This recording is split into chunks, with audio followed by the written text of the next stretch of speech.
Hi, friends, fellow evolvers, and curious people everywhere. Welcome to this episode of Being with Sally Wilson.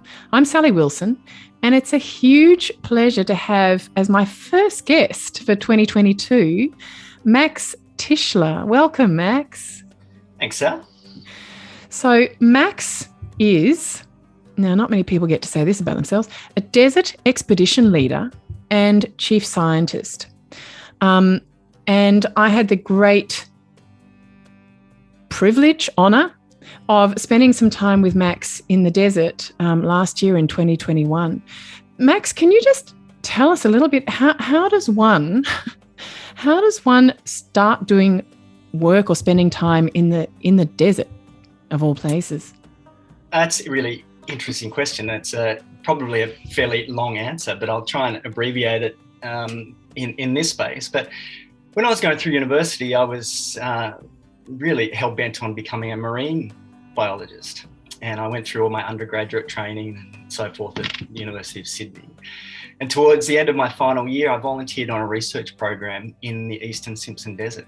And it was the first time that I'd spent any time in Central Australia. And it just hooked me from the get-go. And it's one of those ones, I don't know why it hooked me. But it was really pivotal because I went back from the desert to university and changed the entire direction of my degree. And so I then went on to study honours out there, and I did a PhD out in the desert. And then having worked out there on traditional research projects, I met Andrew Harper, who was walking camels out in the desert. And so we really clicked, and the merging of walking in the desert and scientific research really resonated for me. And so that's how I've been working out there since 2009, ever since with camels. So yeah, it was a really that trip for me as an undergraduate was really, really pivotal. And I think we might probably touch on this a little bit later, but the thing that grabs people when you visit the expanse that is, Central Australia or any desert region or any sort of immense natural landscape is something that draws me back time and time again. Yeah. And you say that when you were an undergrad, it got you, like it hooked you, and you don't know why, but do you remember the feeling? Do you remember the feeling that you got out there? It was completely overwhelming. Yeah. I still remember being out there, and I mean, anyone who's sort of been west of the Great Dividing Range will realise that the horizon to horizon, it's a big, big sky, particularly when you get out into that sort of the red centre. And I think it's that sort of magnitude of the landscape and the sky and the central elemental, surrounds that you're in, just really just kind of drowns you. Yeah. So in the best kind of way. And so yeah, it was. I remember just being really overwhelmed with it, and I came back and really couldn't make sense of what had happened to me, but it changed my life. Wow. And what was the work that you were doing out there early on, Max? Was it around the fauna out there? Yeah. So that trip was in 1997. And then I went back out to do my honours degree and then worked as a research assistant with the University of Sydney, so with Professor Chris Dickman and Glenda Wardle. And we were looking at, and that project's still going to this day, looking at the ecology of the Eastern Simpson Desert. And so we were doing lots of stuff on small mammals and reptiles and birds and invertebrates and everything in between. So, it's one of those things. It's the arid zone of Australia is so poorly understood when it comes to understanding its natural history and its ecology and its science and its climate and everything. That research was really remarkable for me, and it still is, and it's kind of something that we've taken into Australian desert expeditions. The camel. Yeah. And do you think it's poorly understood simply because it's such a harsh landscape? Like it's really hard to access. Is that partly why it's badly understood? I mean, since indigenous people were living there, it's been uninhabited by humans, right? That's right. Yeah, and so I think it is one. It's a hard place to live and to work. It's a hard place to go and visit because it's remote and it's immense. But most of the focus, I think, has been in the eastern seaboard and the southwest corner and the top end. The middle of Australia just hasn't quite had, apart from there's an amazing sort of suite of people that have undertaken studies in natural history out there, probably starting from Sturt in the 1840s and all the way through, particularly in the 20th century. But it hasn't received the attention that other parts of Australia has. Yeah. And that's been incredibly detrimental. I mean, there's been some really terrible outcomes in Central Australia in terms of extinction rates of small mammals, for example, species lost. And so I mean, the pressing and the urgency to better understand that part of the world is more evident now than it ever was. Right. And so those extinction rates, Max, are they because there are cattle? And I mean, why are the extinction rates so high out there? It's a really great question, and it's a pretty complex sort of web that has created that scene or that picture. You touched on it before when Aboriginal people have been living out there for millennia. And when European contact started making, inroads out there,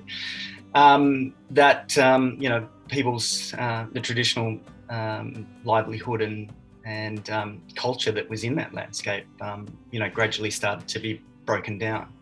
And so those people were out there living and loving and managing that country. And that was probably the first component where things started to shift. And then, you introduce predators in the mix, foxes and cats and rabbits, and rabbits especially. They can even live out there? Yeah. It's really, really quite remarkable. And then, as you touched on, sort of intensive grazing models through modern agriculture, through another thread on top of that, increased wildfires, which again is coupled to the breakdown in Aboriginal society out there. Really created a tipping point for many animals that are sort of walking a very fine line out there.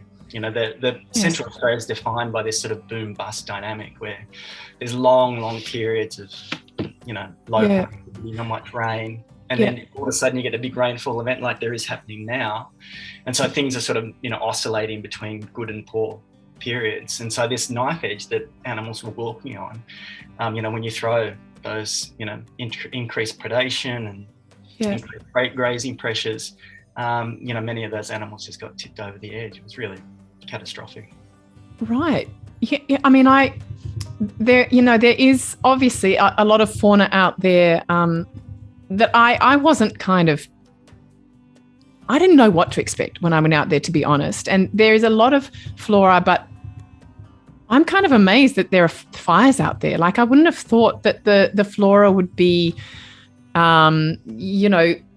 thick enough for fires to be able to spread there. But that's obviously not the case.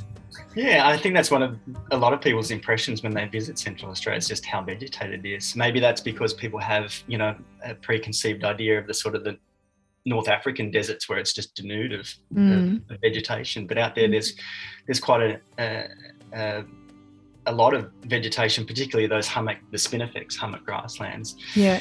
And these are landscapes that have been adapted to fire over time, and Aboriginal people would have been living in these landscapes and utilising fire for different management practices. We're not exactly sure how fire was used in the Simpson Desert entirely. Yeah. But the increased frequency of wildfires in the last, say, 120 years, and that was probably since Aboriginal people walked out of the Simpson Desert, has created that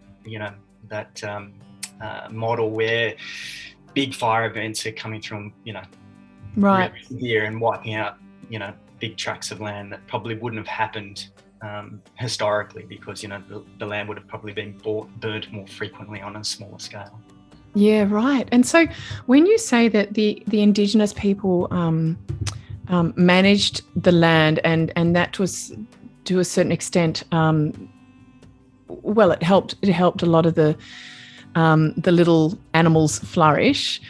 Sorry, I'm just, that's what's going on in my head. That's not exactly what you said, but what other ways did the indigenous people manage the land that you're aware of?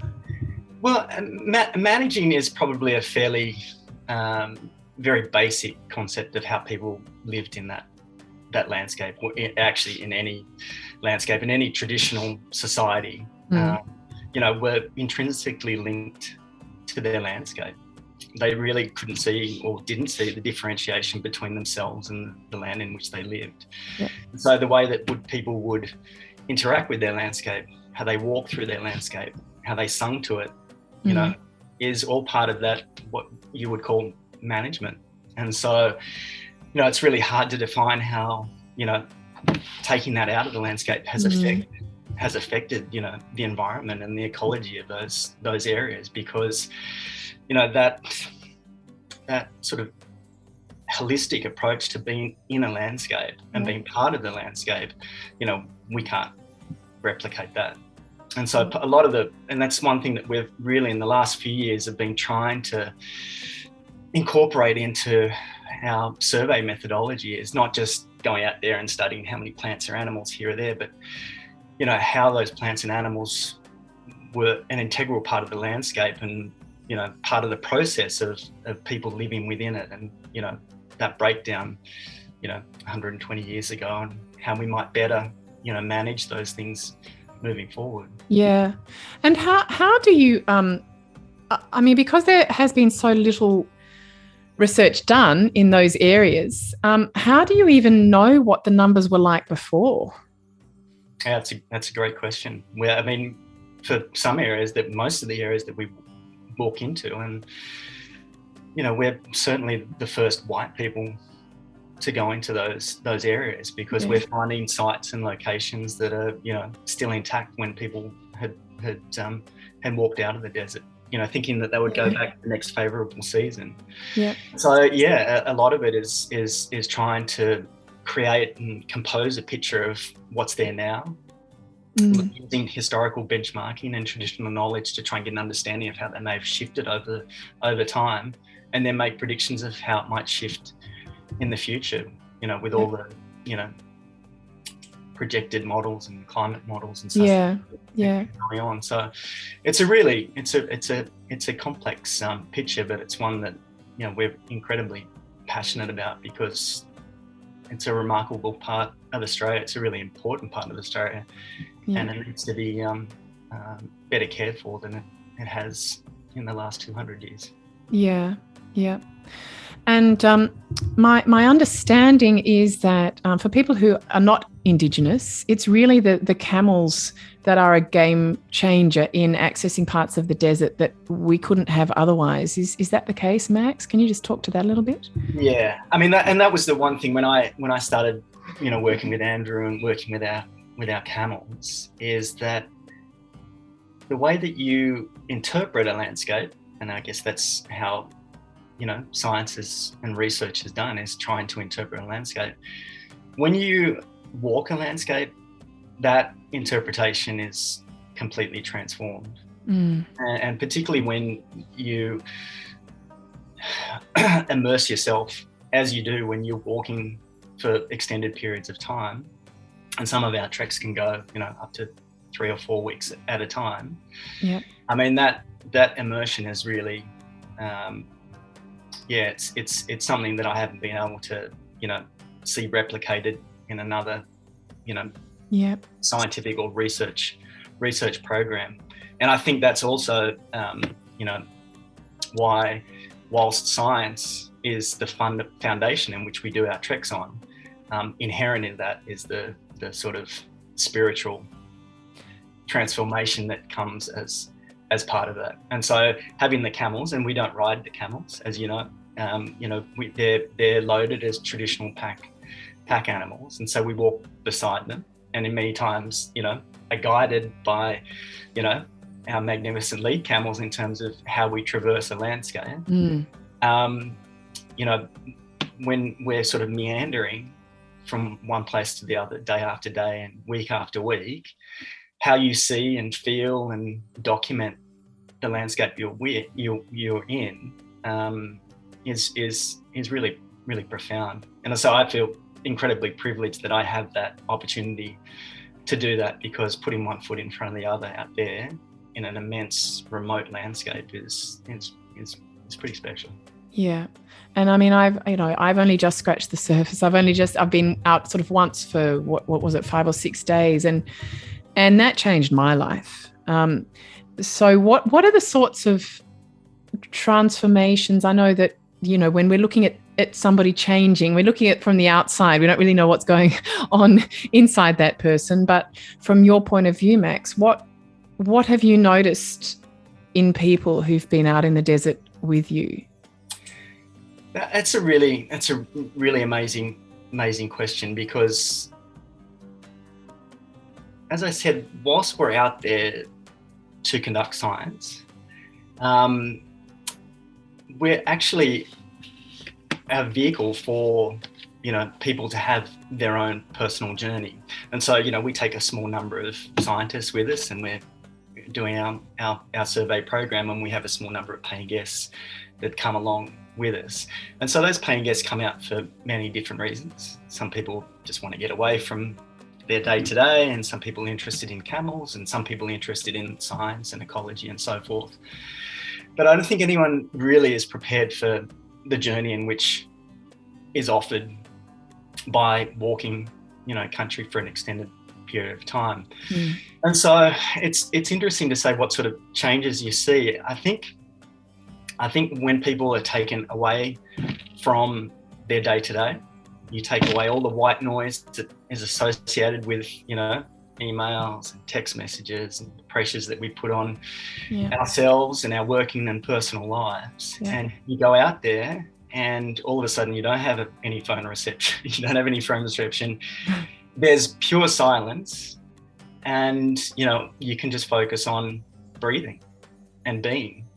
And I think that is really the sort of the doorway in which people can choose to step through, or they don't have to step through. But I think it's one of those things that it's like, when that is the platform that's sent, and if people just open themselves up to it, that's what I've seen, is like people go out there, even when they're not expecting to have a transformative experience, that you can't help but, when you throw off all the stuff that we deal with and surround ourselves with, and just are out there being, I think you can't help but have, some kind of journey. Yeah.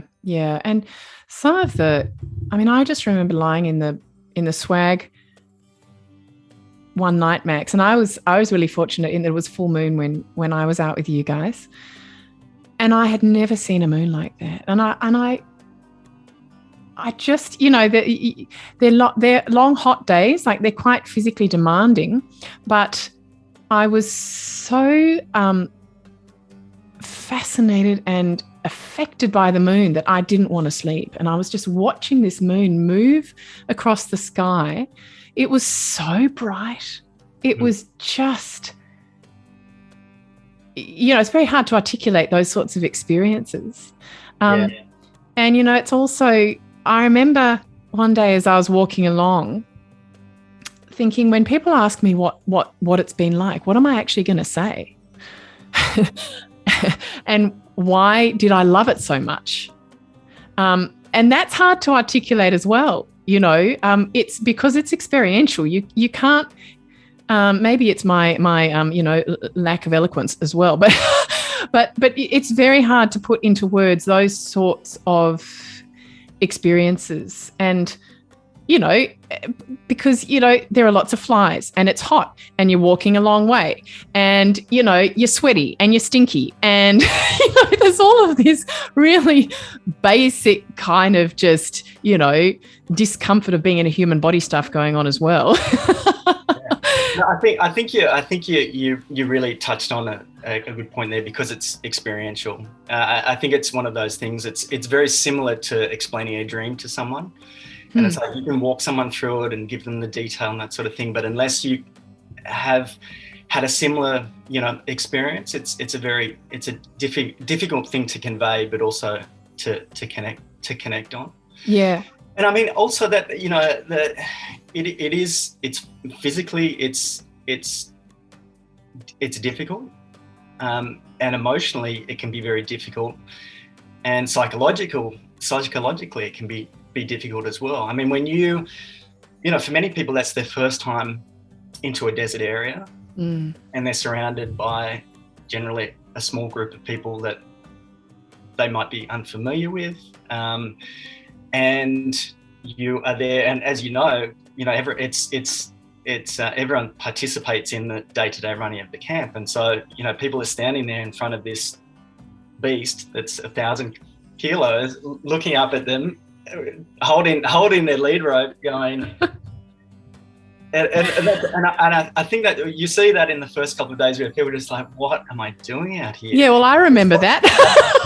Swatting flies away and all that sort of stuff. But I really think that is that sort of, that there's an element of discomfort will then make you take that step through the door, or sort of peek behind the veil. Yeah. And I think for those people that are kind of like standing there with that sort of element of apprehension, there's an incredible amount of empowerment to then go, you know what, I'm going to surrender to this. I'm going to step through the door. And you can see that. And I think that's probably the one thing that I find incredibly fascinating, is that the facilitation that our program has to empower people to do that. It's not why we're out there, but it's one of those things that invariably happens, where people are out there, they don't know what's going on, and then by the end of it, they are just so comfortable in themselves. They're comfortable with the camels. They're comfortable with the environment that they've had. I guess it's very similar to sort of Maslow's peak experience, And then his revised version. Yes, that's right. That's right. And I think then, when you have that sort of personal journey, which is then coupled with, the aesthetic experience, that landscape offers you. Yeah. There's a really potent, mix for people to have. Yep. 100%. The epiphany, or whatever it is, the breakthrough that might happen. And I guess I use breakthrough reservedly, because people aren't necessarily out there wanting to have a breakthrough. But I think it's one of those things. People are drawn out there for a reason, and I think those people that are really willing to surrender to the process and the journey will have that. Yeah. And that's the thing, when you head out there, it's a wonderful thing to go without expectations, because I found personally that I only realized how much it had changed me once I got back home, and I felt so grounded and so I was going to say slow. Slow is not quite what I mean, but the peripheral stuff was still on the periphery, before it kind of intruded much into my life. And I didn't really want to be around people that much. And my dog responded. My dog was just like, he was so relaxed. And that's something also that struck me, particularly with you and Andrew Harper too, was just how, I wish I could come up with another word, but just how grounded you were when you were working with the camels. Not only working with the camels, but this is quite unusual, but you are also like that with the humans. I don't know if that's something that you guys are aware of, but just that level of oomph, energy is dropped. There was very little of that kind of, what I think of as kind of, it's the high beta sort of day-to-day energy that most of us function on. I'm talking about brainwave. It was really quite remarkable to see that, and then realize that you were coming into sync, that I was coming into sync with that. That's certainly not a deliberate thing. It's a deliberate thing with how we work with animals, and anyone who has worked with animals understands that there's a tone and an approach that is appropriate to working with particularly large animals. Yeah. And I think that is just reflective of how you need to be in the landscape. And I guess if it does transgress in terms of how we all react with each other and within the group is probably because there's a great leveler out there, and it's one thing is that we're all an integral component of each and every expedition. Yeah. And so, whilst we rely on the camels rely on us, and same with the guests. We don't get anywhere if people aren't that cog in the machine that we've become. And it is a bit of an organism when we're walking, we're working and walking and living as a group. Yeah. That we all just, that's the most efficient way of moving through that landscape. And I haven't really heard it articulated as such, but there is a deliberate way in which we work with the camels, but I guess it maybe does sort of shift into the ways that we work with each other. Yeah. And one of the great joys of the trip for me also, Max, was that, I happened to, once I sort of settled in after the first day or so, I happened to stay in position with the same string of camels and mostly at the back with the same camels each day. And I loved that. And we got to know each other. It's just that walking, and they got to trust me and I got to trust them. Maybe I'm kidding myself, but that's what it felt like. And just sensing that relationship develop, and particularly with some, one camel, Amadeus, who was considered a little bit sensitive, as you would be if you called Amadeus, just noticing that after a couple of days, he was okay with me putting his saddle on and stuff like this. And just the joy that it's such a simple joy. But just starting to understand, also, like you said, camels are huge. And I had seen camels before and I'd been close to them, but a long time before I did the trip. And just you're confronted with this massive animal, and they make these noises that at the start I didn't understand. I was like, I don't know what the hell, I don't know what this is a sign of. I don't get it yet. But by the end, you're starting to understand what those noises mean, and they're different for each camel. Yeah. It's just when you're talking about, we have, personal relationships with each of those camels. And it's like when you talk about a specific one like Amadeus, you think, oh, army boy. It's one of those things. It's that because all of our camels have been caught out of the wild and have been broken in and so forth, there is a real element of trust that is developed. And certainly the way that we work with the camels is all a trust-based, program, more or less, in that we, there's no point trying to make a camel do something that they don't want to do. It's developing that relationship. And like you're saying, like with Army, it's like he gets a little bit sensitive. And it's one of those things where it's like you just breathe with him and develop that relationship with him, just like we develop relationships with all the other camels that all have their own, sensitivities and their own characters. And they're much like dogs in terms of they're unique and have their own sort of quirks and personalities. And so, that's one of the other things that I really love about what we do. And I can see some people who have never had anything to do with camels before, that relationship just sometimes grabs people, and everyone develops their own favorite. I think also that may be another key component to people just sort of dropping in and allowing themselves to be part of the environment. And when you sort of like, you hit the same wavelength as an animal, as a camel, incredibly stoic, incredibly patient animals. I think that is probably also a really key component in people just, being very deliberate with the way that they are in the landscape. Yeah. And, it's also, can you just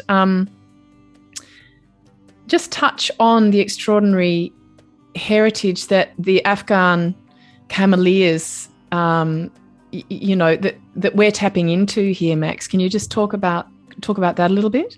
Yeah, and it's something we're incredibly proud of, because we're the last desert walkers that are using traditional pack camels to traverse landscapes.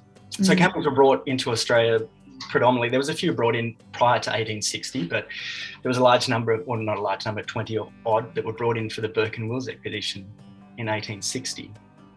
And whilst, as we know, that there was, a lot of calamity associated with that exploring party, what it did demonstrate was the camels were incredibly well suited for working and walking in arid Australia.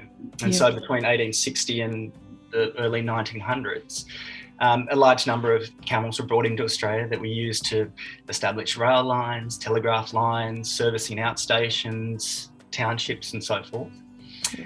And with those camels came a remarkable and very diverse group of people from the subcontinent predominantly, that are often referred to as the Afghan cameleers, but they were right from a whole range of areas in the subcontinent, right, and predominantly of the Islamic faith. Yeah. It's one of those, it's remarkable when you visit some outback towns and there's, date palms and mosques and bathing pools and all sorts of stuff, which are remnants of that Muslim tradition. Yeah. And so those, and that's one of the sort of often forgotten parts of the Australian pioneering history. It was the contribution that those people and their camels made to the exploration of Central Australia. Yeah. And then in the early 1900s, when motor vehicles were introduced to Australia, those camel trains that had been servicing all those areas more or less became redundant. So whilst there was a Camel Destruction Act that was introduced, many of those cameleers, obviously because they had such remarkable relationships with their working animals, they set them free. And it's why today we have such a huge number of feral camels in Australia, which are direct descendants of those camels that were released into the wild back in the 1920s, 1930s. Yeah. And so, it wasn't until the early 1970s that Rex Ellis actually started, looking back into that history and he created the Outback Camel Company, which is the company that we are now running Rex with, which is, so it's a direct lineage from one that Afghan cameleering history, but also Rex was another one of those people that I alluded to earlier, those remarkable men and women that, back in the 1950s, 60s, 70s, started taking real interest in Central Australia, and it's, what's turned into, I guess, now the recreational boom. So we're incredibly proud of, and it's one thing, because we are really the last. There are other companies that are, sort of walking and taking camel rides and working along the fringes of the deserts. We're the last one that are really walking the deserts proper and doing it for scientific purposes. Yeah. I remember when I was first told about the expeditions that you guys run through a mutual friend of ours who will be listening to this, and she said she can't wait. I just assumed that we'd be riding them. And she said, no, we're walking. I'm like, that, okay, right, okay, yeah, well, that does change things. And as you say, when you're walking and you've got those animals beside you, you can't get closer to the landscape than that. Yeah, you really and are. I think it's that temporal aspect too, in terms of the pace that you take things, and the how you traverse the landscape, and the walking pace that you have. I think that's really critical to, you know, what our expeditions do, really. Yeah. So this may be a question that's impossible to answer, but how do you feel? I know that you're a Joseph Campbell fan, and you've obviously read a lot more of him than I have. I've got this, Reflections on the Art of Living sitting right here, because I knew I'd be talking to you. Is there anything that you've learned from reading Joseph Campbell that has become an experience apparent through your time in the desert and with the camels? Yeah, this will be a hard question to answer, but I think you touched on a component of it just earlier when you said, when I returned home, it really, things started to sink in. And one of the main doctrines of Joseph Campbell's thinking and his writings was that cyclical journey, the calling, the journey outwards, the experience, and then the return home. That sort of cyclical journey, which I think he took from Jungian theory, more or less. But that cyclical, the departure and the return, the beginning, the end, the alpha, omega. I think that is something that really, for a lot of people, and Joseph Campbell called it the hero's journey, which is now, the hero-heroine's journey. But that, I think, is a big part of that cyclical nature of our treks, is, people leaving home, having the experience, and then returning home. But that's also replicated in the day-to-day sort of circadian rhythm that we have, and the way that we work with our camels, and the way that, again, if people who have worked with working animals understand that there's a routine and a discipline that's associated with the routine that those animals will respond to. Yeah. So, we get up in the morning, camels go out for a feed, we load, we walk, we unload, they go out for a feed, we go to bed. And there's that circadian rhythm that I think really comes into effect and is experienced on any given day, particularly when it's directly related to when the sun rises and when the sun sets. And I think there's that elemental component, that circular rhythm that we get into out there, which I think is something that Joseph Campbell talks a lot about, is that circular thing, which is so present in the mythology of so many cultures of the world, is that the element of the circle, the symbol of the circle is so potent and so important. And I think that is experienced, in our expeditions. And I think I love it. Again, people get that glimpse, it's whether you go through the doorway, or whether you go through the veil, or, you look behind the mask. And that's, there's not many masks out there. It's not really anywhere to hide. Yeah. And I think that is where that, there's the ability to have a transcendental kind of experience, where you have that physical peak experience, which is then melded with the aesthetic that kind of gives you a glimpse into the potentiality of oneself, but also of the universe. Yeah. And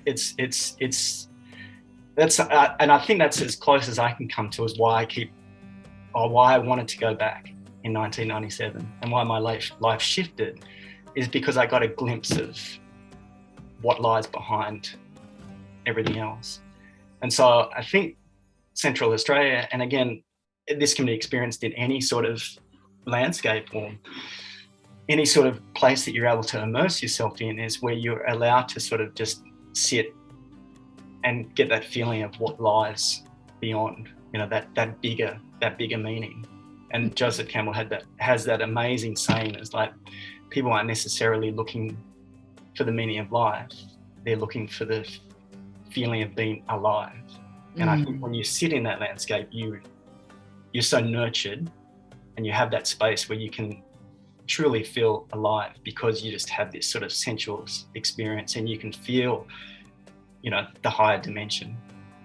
And it's I'm not a particularly religious person, but I would say that being out there has made me a far more spiritual person. Yeah. Yeah. It's thank you for bringing Joseph Campbell into it, because it's probably been, he is without doubt my favorite author and scholar, and I see his work everywhere, in my two boys, in my work, especially out there. Yeah. And that the experience that you were describing, the spiritual sort of experience out in the desert that Joseph Campbell describes, just the fact that, I could see you re-experiencing it as you were describing it to us. Is it the case that the more time you spend out there in the desert, the more easily you're able to bring that experience back with you, or access it inside you, rather than being reliant on the landscape to prompt it in you? That's a really fantastic question. And it's one of those things that when you get back, and you touched on it, that it's really difficult when you get back. Because, when you come back to where most of us are these days, we fill our lives up with so much stuff that it's really hard to then be able to tap back into that feeling or that experience. I try and bring that back with me, but we live in such a weird, almost sort of metaphorical existence, where social media and I'll just leave it there as social media in terms of the expectations and the world in which we live, and how we see things, and is really just odd. It's really odd, and particularly it's odd because when you look at it with the parameters in which you actually need to be and exist, which is so clear out in the desert, because you're stripped back and you really don't need all this other stuff. So yeah, it's one of those things. I have a really I guess a fairly basic way of trying to capture and recreate that when I get home, is that I try and make sure that I see or acknowledge the sunrise and sunset when I'm back at home. I live on the East Coast, in another sort of really beautiful area, but I think that acknowledgement of that natural rhythm, and that immense energy that's around us day to day, I think is something that is as close as I can get to replicating the feeling out there, and having that nourish you internally, which is incredibly hard, but important for me personally anyway. Yeah. Max, thank you so much for having this conversation with me, with us, the listeners as well. I really appreciate all that you've brought to it. You've brought your whole self to the conversation. So thank you. You're so welcome, Sal. I feel like, it's one of those things I do. Whenever I talk about, the desert, when I'm not in the desert, it really transports me back there. And it's an incredible, the irony being is that as hard and as harsh as the environment is, it's an incredibly nurturing place. And I think maybe some of the stuff that we've touched on today might be evidence of how that might be. But it's been a real pleasure, because you've taken me back to that back to that space. So it's been a real pleasure, and thank you for offering me the opportunity to sit down and chat to your lovely self again. Thanks, Max. And look, if there are listeners out there who are thinking, oh God, I want to find out more about the research, or more, I'd like to look into this further, how would they do that? We have websites and all sorts of stuff that people can visit. I might send you some links, Sal, that you might want to put on on your platforms to be able to get people in the right direction. And I think it's one of those things, I think if people are looking for this, they'll find it. Yeah. Well, Max, thank you once again. It's been such a pleasure in so many ways. And listeners, thank you for being a part of this conversation as well, and for being a part of this community. And feel free to share this episode with other people you think would benefit from it, or would be interested as well. And feel free also to follow us on social media. That's at I am Sally Wilson on Instagram, Facebook, and I will definitely post some links to the desert expeditions and to Max's work as well in research, for anyone who's interested in looking into that further. So I'll look forward to meeting with you all over the waves next time.